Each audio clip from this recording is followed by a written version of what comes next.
Now, your top 7 at 7. We are breaking down the top 7 stories happening in Metro Atlanta and beyond, starting with an Uber driver gunned down in Gwinnett County. Police say Cesar Tejada was killed in an apparent carjacking on New Year's Day.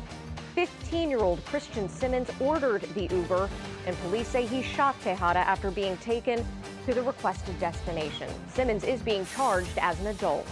In Forsyth County, a church sanctuary was gutted by flames. This is the aftermath at Mercy Fellowship Church in Cumming. The fire department says nobody was hurt, but the sanctuary offices and classrooms are a total loss. Now to a case getting national attention. A search is underway for a gunman who police say killed a respected Ohio dentist and his wife in their home. The couple's young children were inside unharmed.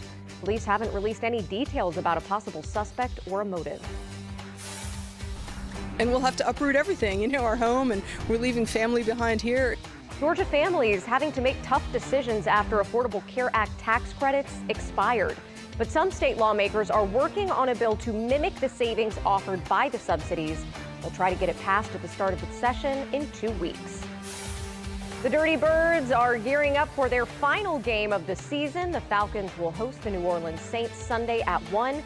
It's the second meeting between these two this season, where the Falcons came out with the win in November. The 2026 Atlanta Boat Show is about to sail into the Georgia World Congress Center.